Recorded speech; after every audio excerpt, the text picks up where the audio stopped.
Welcome student diploma civil second year fourth semester subject RCC drawing. तो RCC drawing में जो हमारा आज का टॉपिक है वो कैंटिलीवर रिटेनिंग वॉल का है, यानी कि प्रतिधारक दीवार। कैंटिलीवर रिटेनिंग वॉल यानी कि प्रतिधारक दीवार। तो रिटेनिंग वॉल ख़ास तौर पर जहाँ पर हमारा भराव होता है और जहाँ पर हमारी सोइल लूज होती है, बहुत सारी जगहों पर हम रिटेनिंग वॉल बनाते हैं। तो रिटेनिंग वॉल डिज़ाइन करने से पहले हमें उसकी ड्राइंग बनानी होती है। तो इसमें दे रखा है इन्होंने रिटेनिंग वॉल के बारे में कि मिट्टी, बालू या किसी भी भराव को जो अपने बल को सीधे रुके रहने में असमर्थ होती है। अब सपोज हमारे पास ये कोई एरिया है, बहुत सारी मिट्टी भर दी है, तो ये चारों तरफ को गिर जाएगी, इस तरीके से हमारी मिट्टी गिर जाएगी। इसको रोकने के लिए हमें एक साइड से दीवार बनानी होती है जिसको हम रिटेनिंग वॉल कहते हैं। तो इन्होंने बोला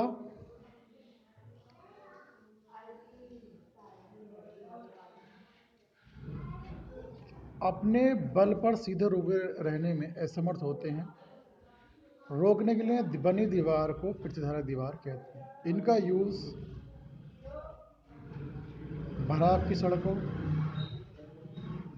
रेल मार्गों के निर्माण में, आधार तल को मूल स्थिति में बनाए रखने के लिए किनारों पर लंबाई बनाई जाती है।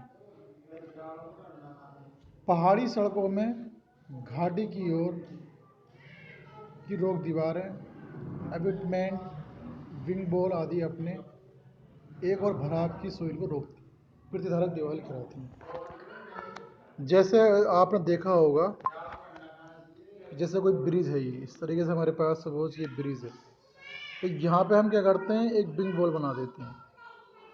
अगर ये हमारे पास इस ब्रिज का लास्ट सिरा है तो यहाँ पे हमारी विंग बॉल बन, ताकि बहुत सारे भराव को रोकती है विंग बॉल। अब इन्होंने बताया कि जैसे कि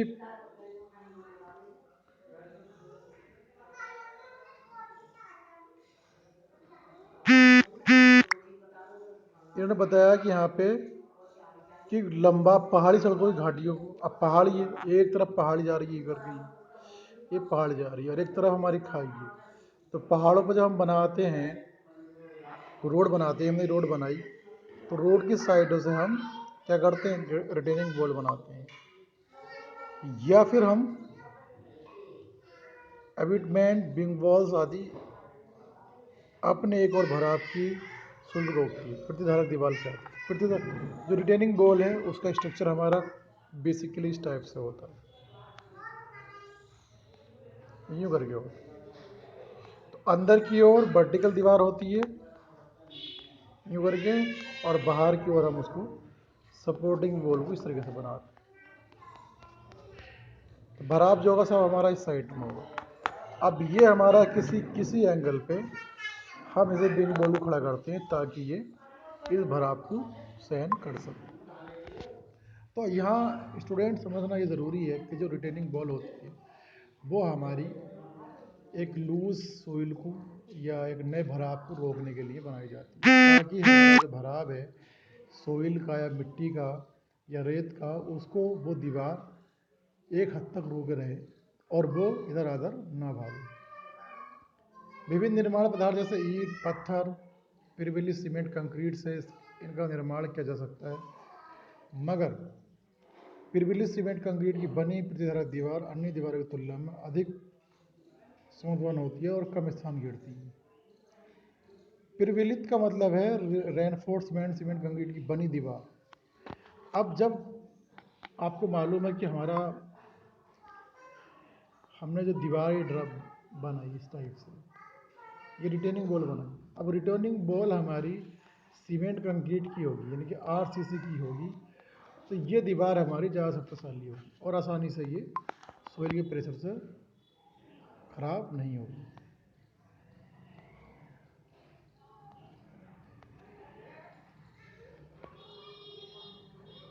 कंपोनेंट्स ऑफ रिटेनिंग वॉल। अब जैसे मैंने अभी बताया आपको कि इस तरीके से हमारी रिटेनिंग वॉल होती है। तो कंपोनेंट्स ऑफ रिटेनिंग वॉल,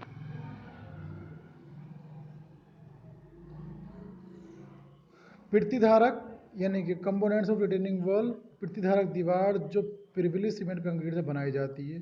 सामान्यतः इसका सेक्शन उल्टी टी आकृति का होता है, उल्टी टी आकृति का होता है, जैसे चित्र में दिखाया गया है। तो जैसे टी हम बनाते हैं तो टी तो हम इस टाइप से बनाते हैं, यूँ करके। ये हमारा टी सेक्शन बनता है यूँ। इसको हमने उल्टा कर दिया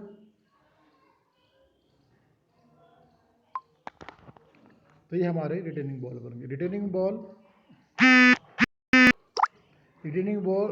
बॉल जो प्रिविली सीमेंट कंक्रीट से बनाई जाती है, संबंधित इसका सेक्शन उल्टी टी आकृति का होता है, जैसे चित्र में दिखाया गया है। तो इसमें सबसे ऊपर वाले भाग को हम स्टेम कहते हैं। ये वाला जो भाग हमारे पास है, ये हमारे पास क्या है, स्टेम। ऊपरी भाग को हम स्टेम कहते हैं, इसके इस वाले भाग को हम टो कहते हैं, इस वाले भाग को हम हील कहते हैं। तो जो छोटा वाला भाग है उसको हम टो कहते हैं, बड़े वाले भाग को हम हील कहते हैं। ऊपरी भाग को हम स्टेम कहते हैं, निचले भाग को हम बेस स्लेब कहते हैं। पूरी लंबाई जो हाइट है उसको कैपिटल एस से, और जो छोटी हाइट है उसको स्मॉल एस से डिनोट करते हैं। अब जैसे यहाँ पे आप देख रहे हैं कि ये हमारे पास जो हाइट है, इसकी इस लेवल से इस लेवल तक की जो हाइट है वो हमारी कैपिटल एच कहलाई, और जो हमारे पास हाइट है इस लेवल से यहाँ तक की तो वो हमारी स्मॉल एच कहलाई। तो स्टूडेंट ये आप समझ लो, ऊर्ध्वाधर दीवार स्टेम, निचले को बेस स्लैब, जो हमारे पास वर्टिकल लाइन है, ये वर्टिकल है, बिल्कुल स्ट्रेट जा रही है। तो ये अंदरूनी सिरा होता है। तो ये हमारे पास इधर का जो पार्ट होता है वो हील कहलाता है, और इंक्लाइंड जो होता है वो हमारे पास टो कहलाता है।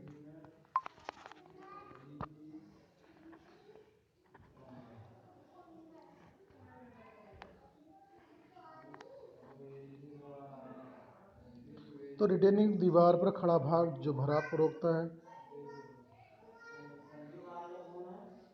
स्टेम कहलाता है। रिटेनिंग दीवार का खड़ा भाग जो भराव को रोकता है। अब जाहिर सी बात है, जब भराव आप डालोगे तो भराव हमें यहाँ डालना होगा, भराव हमें यहाँ पर डालना होगा। तो भराव क्या करेगा, भराव को जो रोकेगा वो स्टेम रोकेगा, भराव को जो रोकेगा वो स्टेम रोकेगा। आधार स्लेब यानी कि बेस स्लेब, नीचे भूमि पर टिका क्षैतिज अवयव बेस स्लेब कहलाता है। स्टेम इससे फिक्स रहती है, इसके दो भाग होते हैं। स्टेम इससे फिक्स रहती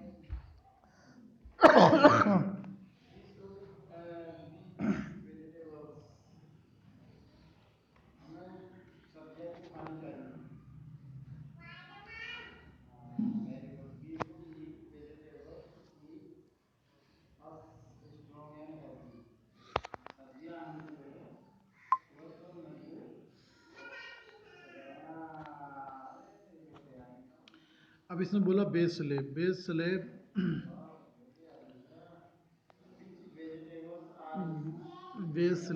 बेस स्लेब से हमारा स्टेम लगा होता है, और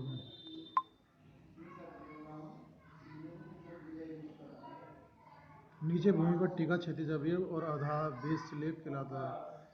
स्टेम इससे फिक्स रहती है, इसके दो भाग होते हैं।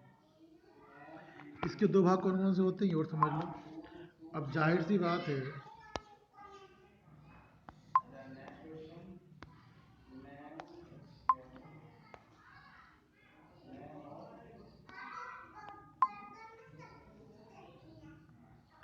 अब अब ये हमारे पास खड़ा हुआ भाग स्टेम कहलाता है, ये स्टेम। अब ये हमारे पास बेस स्लेब, बेस स्लेब का जो ये वाला भाग है वो हमारा हील कहलाएगा और ये हमारा टो कहलाएगा।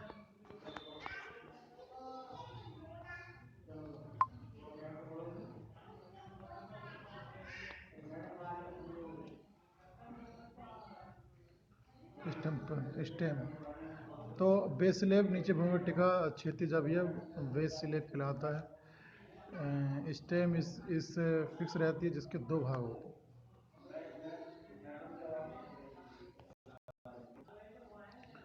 तो आधार स्लेब का वह भाग जो स्टेम से भराव के दूसरी ओर, आधार स्लेब का वह भाग जो स्टेम से भराव के दूसरी ओर अर्थात आगे की ओर निकला रहता है।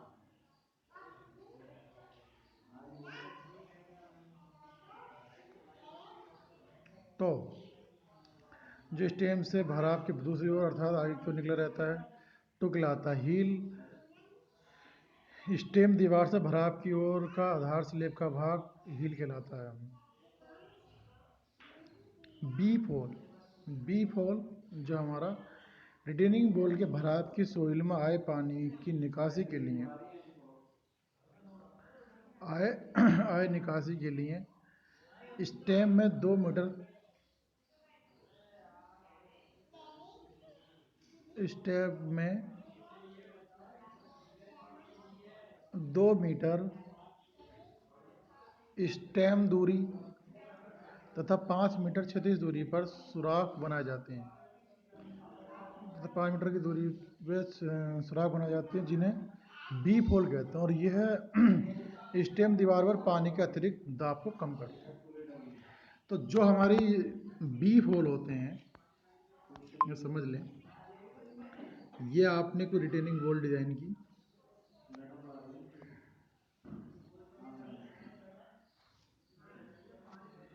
ये आपने रिटेनिंग, अब यहाँ पे क्या करा, बहुत सारे हम बी फोल बना रहे हैं।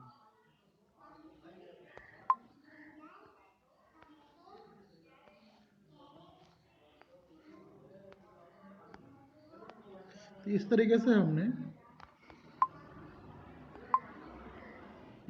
हमने यहाँ पे बी फोल बना दिया। अब ये बी फोल हमारे पास है,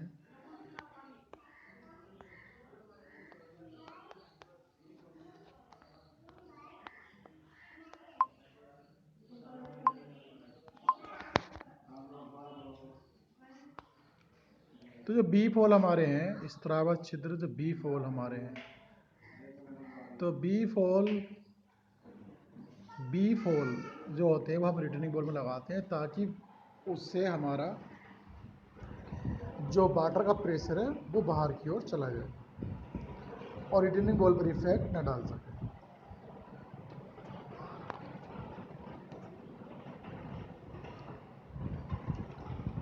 तो स्टेम दीवार पर भराव का क्षैतिज दाब और स्पान पर भराव का भार पड़ने के कारण रिटर्निंग बॉल के विभिन्न घटकों में प्रयास बीम की तरह नमन होने के कारण प्रतिधारक दीवार कहते हैं। नमन बेंडिंग के आधार पर पदार्थ में तली में ऊपरी तल तथा ऊर्ध्व दीवार में भराव की ओर मुख्य प्रबलन इस्पात लगाया जाता है, जबकि ऊर्ध्व दीवार में खुले भाग की ओर ताप इस्पात का यूज़ होता है। तो यहाँ पे एक सिंपल सा पार्ट दिखाया इन्होंने कि ये हमारे पास एक स्टेम का पार्ट है, ये हमारे पास टो, ये हमारे पास हील और ये हमारे पास बेस स्लेब।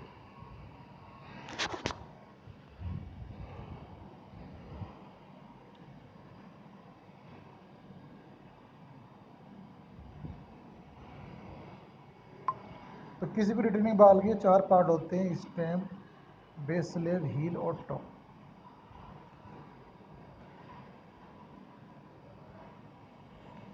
रिटर्निंग बॉल पर भराव की स्थिति,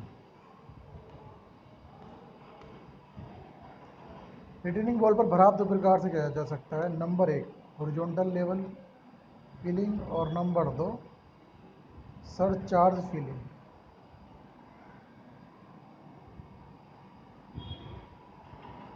हॉरिजॉन्टल लेवल फिलिंग और surcharge filling. Horizontal level filling, इसमें भराव स्टेम दीवार के ऊपरी तक समतल रखा जाता है। इसमें भराव स्टेम दीवार के ऊपरी तल तक समतल रखा जाता है।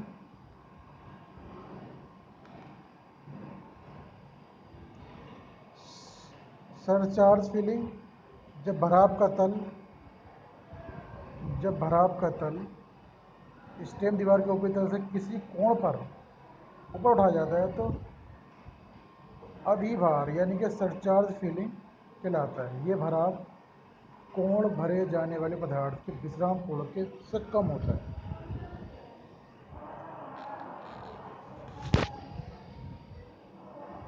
रिपोज एंगल बोलते हैं, विश्राम कोण होता है रिपोज एंगल।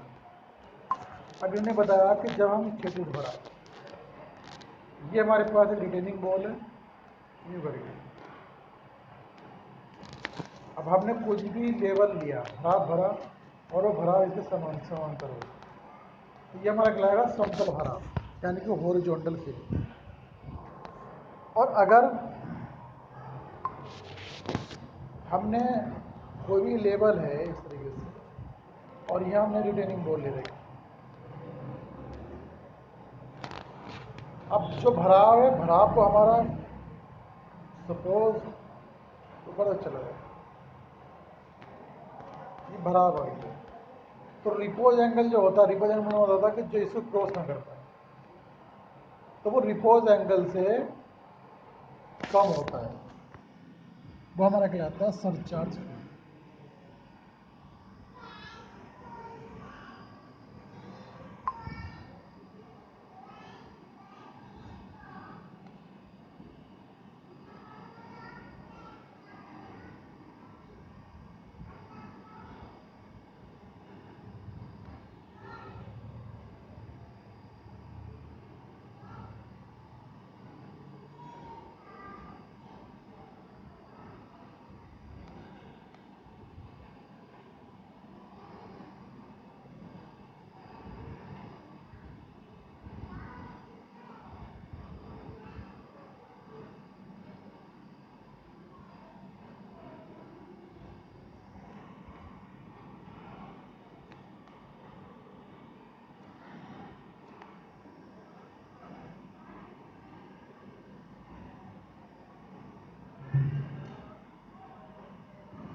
तो प्रतिधारक दीवार में की स्थिति, तो रिटेनिंग बॉल की कंडीशन हमारे पास एक तो ये आ गई, एक ये आ गई।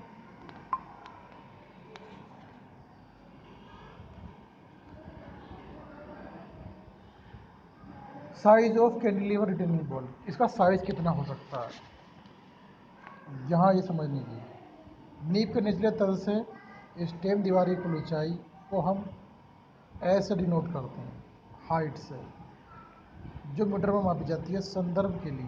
ठीक, अब यहाँ पे अगर आप फिगर देख रहे हैं, ठीक है, इसको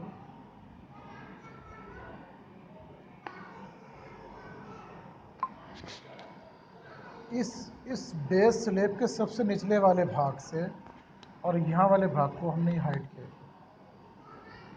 जो बेस स्लैब डाला हमने इसके ऊपरी भाग से इसके ऊपरी भाग तक को हमने स्मॉल एच, इसको कैपिटल एच, क्योंकि मीटर में नापते हैं। ऊपरी भाग जो रखते हैं हम 150 mm से लेकर 300 यानी कि 30 सेंटीमीटर, 15 सेंटीमीटर या 30 सेंटीमीटर लेते हैं, स्टेम होता। और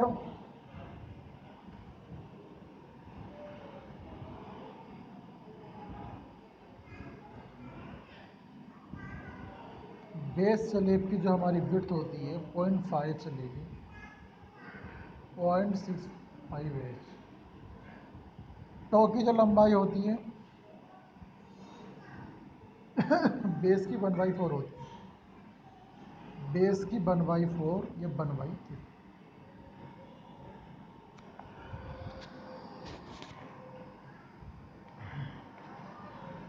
इस बेस की जो हमारे पास टो है,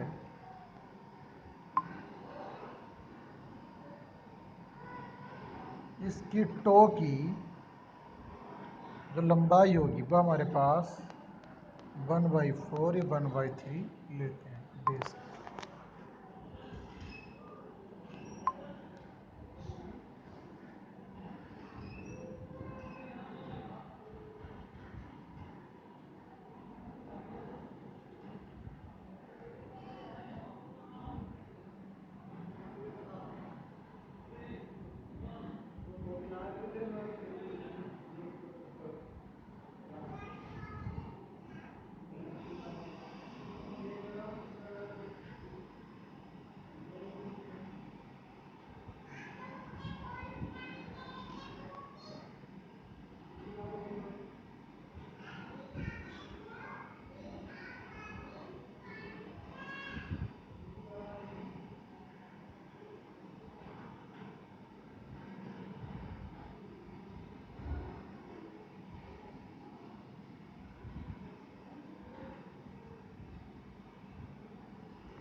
तो हील वाला जो पार्ट हमारा है वो हमेशा 90 डिग्री पर रहेगा और ये कुछ ना कुछ इंक्लाइन है।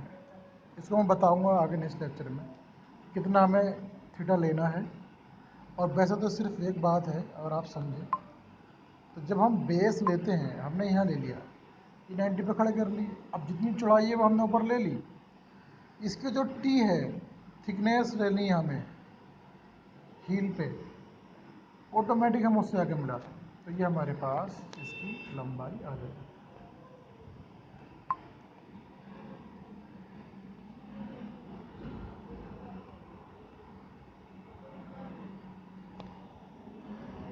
बेस स्लेब की चौड़ाई बी 0.5 से 0.65 हाइट के मध्य रहनी चाहिए।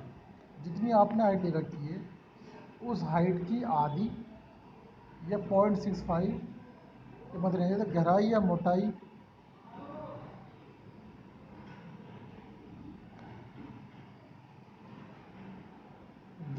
या मोटाई h/15 से h/10 के मध्य, मगर किसी भी दशा में मोटाई 300 mm से कम नहीं होनी चाहिए। जिस स्टेन की मोटाई है वो 300 mm यानी कि 30 सेंटीमीटर से कम नहीं रहनी चाहिए। टो जो होती है हमारी b/4 से b/3 के मध्य रहनी चाहिए। यहाँ b आधार स्लेब की कुल चौड़ाई है। आधार स्लेब की जो चौड़ाई है उस चौड़ाई के अकॉर्डिंग ही b/3 या b/4 होनी चाहिए। Depth of foundation from ground level, भूमि तल से नींव की गहराई सामान्यतः 500 से 1000 mm रखी जाती है, जिसे गणना द्वारा रेकिन सूत्र से ज्ञात किया जा सकता है। एक रेकिन फॉर्मूला होता है, अभी आपको बताएंगे चल के आगे। रेकिंग फार्मूले के ज़रिए आप डेप्थ निकाल सकते हैं, मगर 500 mm से 1000 mm तक रखी जा सकती है। स्टेम जो सबसे ऊपरी भाग होता है रिटर्निंग बॉल का, स्टेम कहलाता है। स्टेम के सीड्स की चौड़ाई 150 से 300 mm रखते हैं, मगर किसी भी दशा में 100 नहीं होनी चाहिए। जबकि आधार की चौड़ाई जहां स्टेम दीवार आधार स्लेब से मिलाती है, न्यूनतम 40 mm प्रति मीटर ऊंचाई में सीड्स की चौड़ाई के योग के बराबर होनी चाहिए।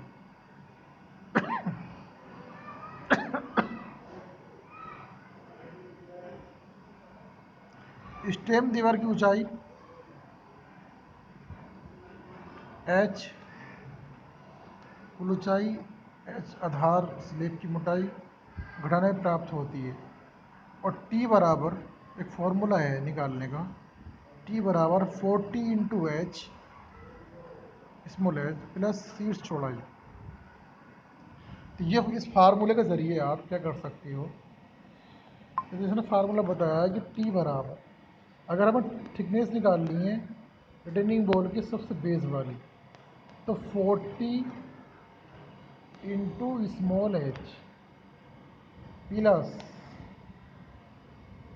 सीट चौड़ाई, स्ट्रेम की जो अब जैसे स्ट्रेम हमारे पास ऊपर वाला आई, इसकी चौड़ाई प्लस स्ट्रेम की चौड़ाई, जिससे हम फार्मूले के जरिए नीचे का स्ट्रेम का, अब जैसे हमने बताया था अभी आपसे कि इसका एंगल कितना होगा, ये वाला एंगल, तो ये तो वर्टिकल है और ये हमारे पास इंक्लाइंड है, तो ये एंगल कुछ नहीं होगा, बट हमें ये टी फाइंड करनी है। टी के लिए हमने बता दिया कि 40 plus small H plus stem की ऊपरी चौड़ाई।